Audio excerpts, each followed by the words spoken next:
नमस्कार, आप देख रहे हैं 9 की 9 खबर और आपके साथ मैं हूं विवेक। बड़ी खबर की बात सबसे पहले समस्तीपुर से यह खबर है, जहां हलई के चकला लाल शाही में बीती रात जमकर हंगामा हुआ है। तो समस्तीपुर में छेड़खानी के विरोध में बवाल हुआ, हंगामा हुआ, गुस्साए लोगों ने काफी अपना आक्रोश जताया और ये तस्वीरें हम आपको दिखा रहे हैं हलई के चकला लाल शाही में हंगामे की खबर।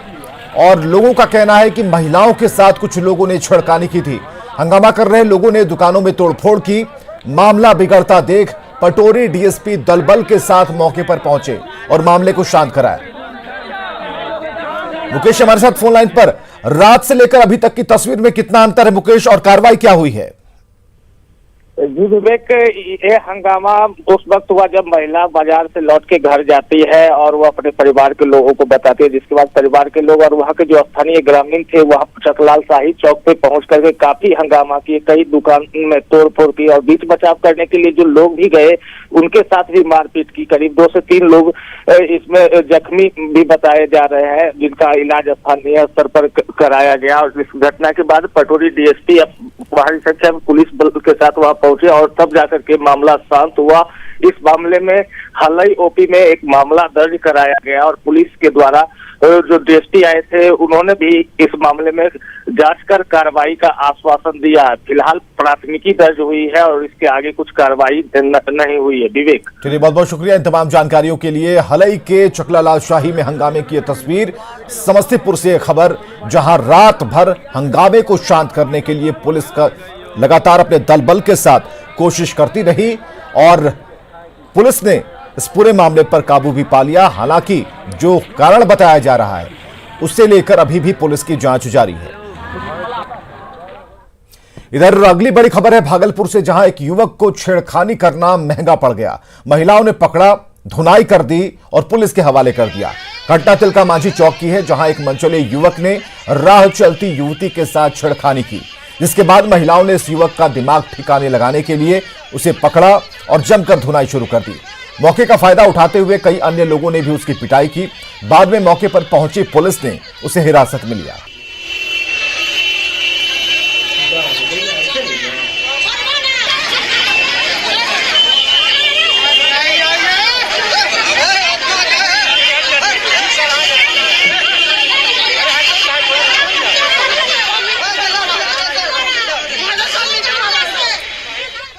कुख्यात रवि गोप फरारी कांड और सिटी एसपी ने आईजी को सौंपी रिपोर्ट। अभी तक इस पूरे मामले में क्या क्या अपडेट हम आपको बता रहे हैं। सिटी एसपी ने आईजी को रिपोर्ट सौंप दी है। जेल से रिहा होने को लेकर इसकी रिपोर्ट सौंपी गई है और अब गृह विभाग को यही रिपोर्ट भेज दी जाएगी।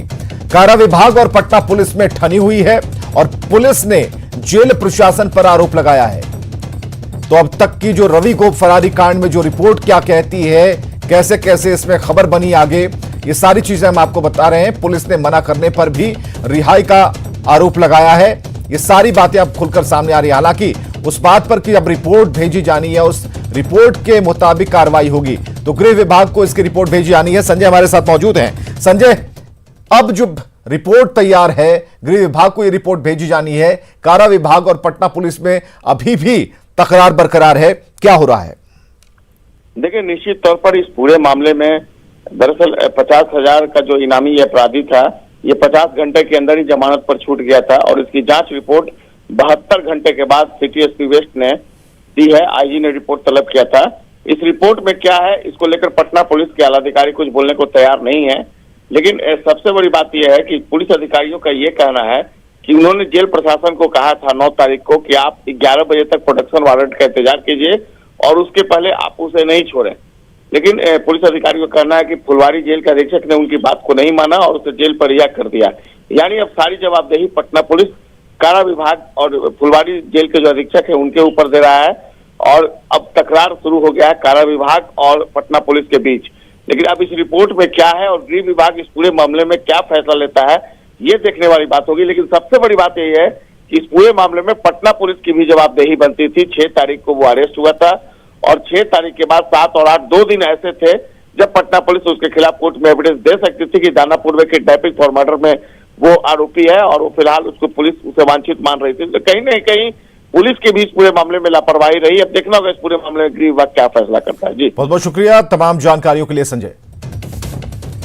और रिम्स में इलाज करा रहे बिहार के पूर्व मुख्यमंत्री लालू प्रसाद का किडनी फंक्शन लगातार कम होता जा रहा है और लालू प्रसाद के क्रिएटिन लेवल बढ़कर 2.5 होने के बाद उनके चिकित्सक चिंतित हैं। आज लालू प्रसाद की हालत को लेकर नेफ्रोलॉजिस्ट से सलाह ली जाएगी। लालू प्रसाद के डॉक्टर की माने तो जिस रफ्तार से लालू प्रसाद की बीमारी बढ़ रही है, अगर यही स्थिति रही तो अगले 3 से 4 महीने में लालू प्रसाद को डायलिसिस की जरूरत पड़ सकती है। जब लालू प्रसाद रिम्स में इलाज के लिए पहुंचे थे तो उनकी किडनी फंक्शनिंग तीसरे स्टेज पर थी, लेकिन बढ़ती उम्र और स्वास्थ्य कारणों से अब उनकी किडनी फंक्शनिंग की स्थिति चौथे स्टेज पर पहुंच गई है। किडनी फंक्शनिंग 5वें और अंतिम स्टेज में पहुंचने पर विकट स्थिति उत्पन्न हो सकती है और ऐसे हालात में मरीज के लिए डायलिसिस या फिर किडनी ट्रांसप्लांट ही एकमात्र विकल्प बचता है।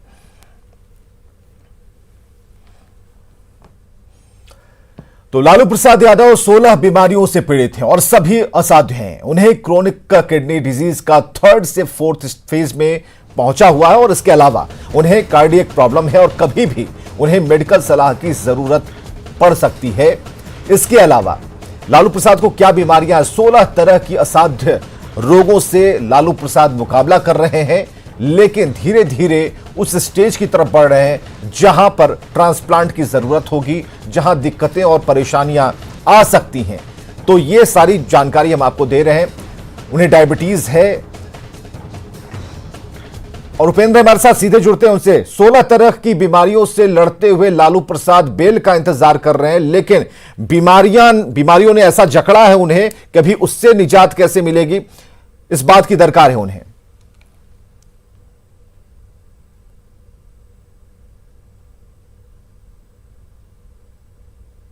लालू प्रसाद 2 साल पहले जब रिम्स लाए गए थे उस समय उनका जो क्रोनिक किडनी डिजीज के स्टेज 3 के मरीज थे, उस समय में उनका जो क्रिएटिनिन लेवल था 1.5 से 1.75 के आसपास में था। लेकिन अभी डॉक्टर चिंतित इसलिए हैं कि पिछले कुछ दिनों से लगातार उनका जो क्रिएटिनिन लेवल है वो बढ़ता जा रहा है।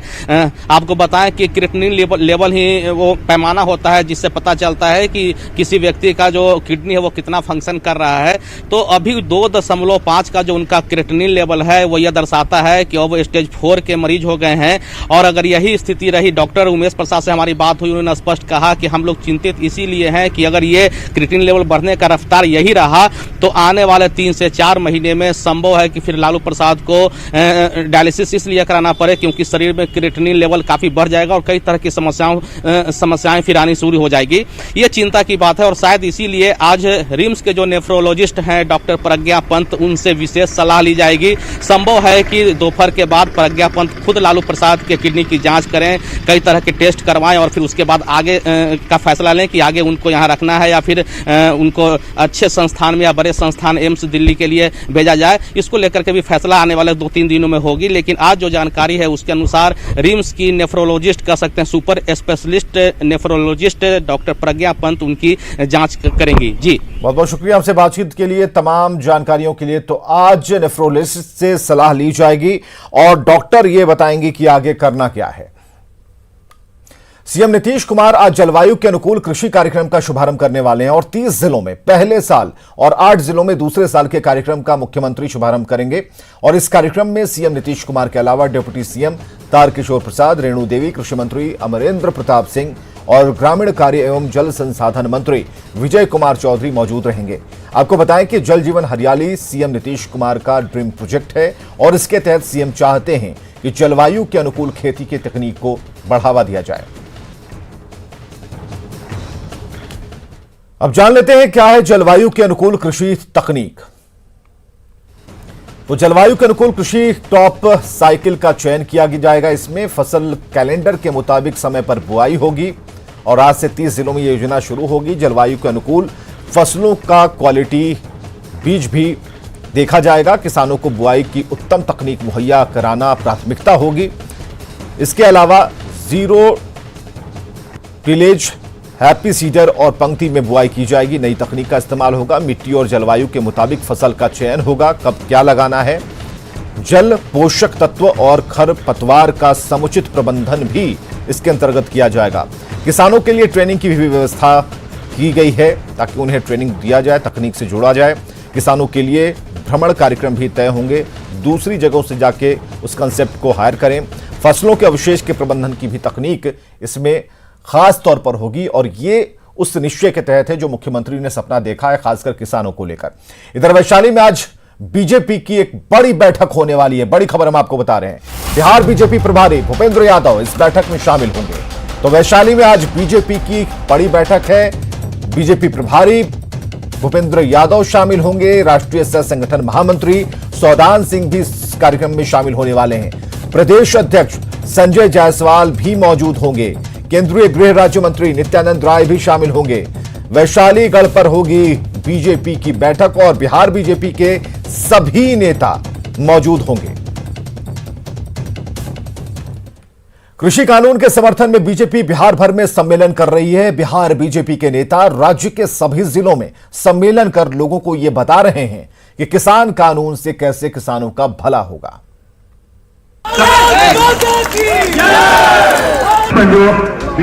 बीजेपी प्रदेश अध्यक्ष संजय जायसवाल और केंद्रीय मंत्री रविशंकर प्रसाद ने बख्तियारपुर से किसान सम्मेलन की शुरुआत की। राज्य के सभी 38 जिलों के 243 विधानसभा क्षेत्रों में किसान बिल के समर्थन में बीजेपी किसान सम्मेलन और किसान चौपाल का आयोजन कर लोगों को जागरूक करेगी। पूरे देश का किसान एक रहे, हर किसान का हाथ एक रहे, कोई आदमी कहीं भी किसानी का फायदा उठा सके, कहीं का भी किसान मजबूर नहीं हो, कहीं का भी किसान को दिक्कत नहीं हो, यह देखने का काम अगर नरेंद्र भाई मोदी करते हैं तो इसके विरोध में कांग्रेस की सरकार साजिश करती है। 13 दिसंबर से 25 दिसंबर तक पूरे बिहार में किसान चौपाल का ये सिलसिला ऐसे ही चलता रहेगा। बिहार के अलग अलग क्षेत्रों में, अलग अलग विधानसभा क्षेत्रों में कार्यक्रम होंगे, साथ ही साथ जिला स्तर पर भी कार्यक्रम होगा। और देखिए बीजेपी कार्यालय में भी किसानों को लेकर जो बड़े बड़े होर्डिंग्स जो हैं वो लगाए गए हैं। आत्मनिर्भर किसान करके यहाँ पर लगाया हुआ है और बिहार के जो किसान हैं वो इस बिल से उनको कितना फायदा है, ये तमाम चीजें इस बैनर में, इस पोस्टर में दिखाया गया है।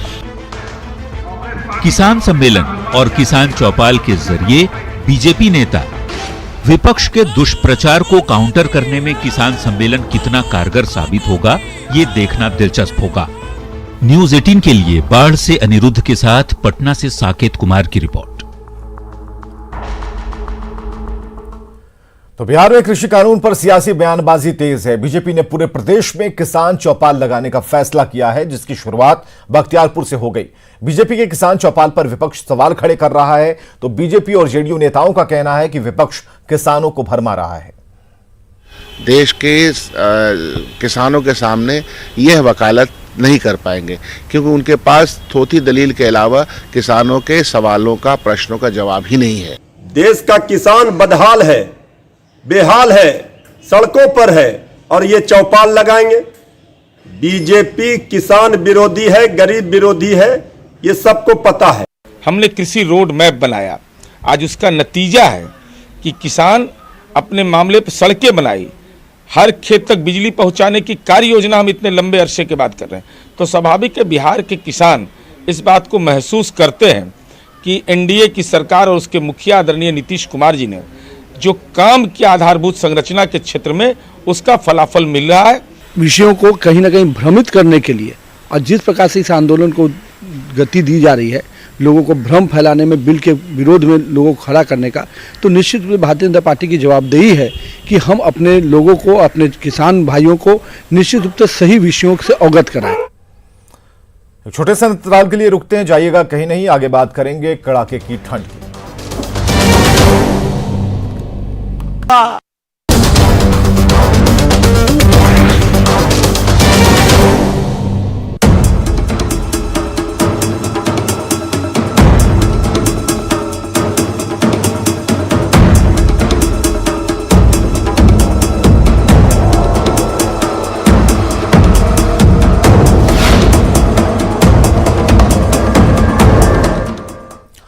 ठंड का टॉर्चर जारी है। जमुई में ठंड का कहर लगातार जारी है। कड़ाके की ठंड के कारण यहां जनजीवन पूरी तरह से प्रभावित हुआ है। शहर में अलाव की कोई व्यवस्था नहीं।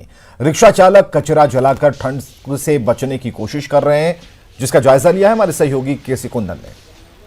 ठंड और कनकनी से जमुई के लोगों का जनजीवन अस्त व्यस्त हो चुका है। हम अभी खड़े हैं शहर के महाराजगंज चौक के पास और देख सकते हैं कि जो शहरी इलाका है वहाँ भी ठंड का असर है और ये सुबह का समय है। दिखाना चाहेंगे कि जो कोहरे का असर है उसका असर सड़क मार्ग पर दिखाई दे रहा है, जबकि वो ये सड़क है जो शहर को जाती है, शहर की सड़क मार्ग है, लेकिन यहाँ पर भी असर दिखाई दे रहा है। हम एक और तस्वीर दिखाना चाहते हैं कि जो यहाँ पर अलाव जलाकर कुछ रिक्शा वाले खुद को ठंड से बचा रहे हैं और ये लोग इसलिए इस अलाव के पास बैठे हैं कि वे लोग ठंड से बचे। उनका रिक्शा लगा हुआ है, बहुत देर के बाद बहुत देर से इंतज़ार कर रहे हैं कि पैसेंजर का। लेकिन ये चौक है, यहाँ पर अक्सर रिक्शा वाले रात भर देखा जाए तो ये लोग खड़े रहते हैं इंतज़ार में कि कोई यात्री मिले, पैसेंजर मिले, ताकि इनका गुजारा चले, इनका परिवार चले, और रात भर ये लोग तैनात रहते हैं अपने काम के लिए देखा जाए। लेकिन ठंड के कारण इन लोगों की परेशानी बढ़ गई है। हम इनसे पूछेंगे। अच्छा बताइए, ठंड को लेकर क्या परेशानी हो गई है आप लोगों को? ठंड लेके इतना परेशानी हो गया है कि हम लोग सवारी भी मिलता तो ठंड लेके नहीं मार सकते हैं, बोलते भैया बाद में मारेंगे, अभी नहीं मारेंगे, जान बचेगा तो लाख उपाय है। इसलिए हम लोग सोचते हैं कि आराम से ठंडा काट लेंगे, गर्मी में तो बहुत कम आवेंगे, इसलिए हम आप लोग रहते हैं? हाँ, हम लोग यहाँ तो रात भर रहते हैं। कोई आ गया तो बोला चलो तो चलते रहते हैं। सोचते कि कोई है ही नहीं दूसरा, तब हम ही को न जाना पड़ेगा, काहे कि हम लोग रात में बाहर में ठंड है और इन रिक्शा वालों को परेशानी हो रही है, तो जिला प्रशासन को अपनी संवेदनशीलता दिखानी होगी और इनके लिए अलाव का या लकड़ी का व्यवस्था करना होगा। केसी कुंदन, न्यूज़ 18 जमुई।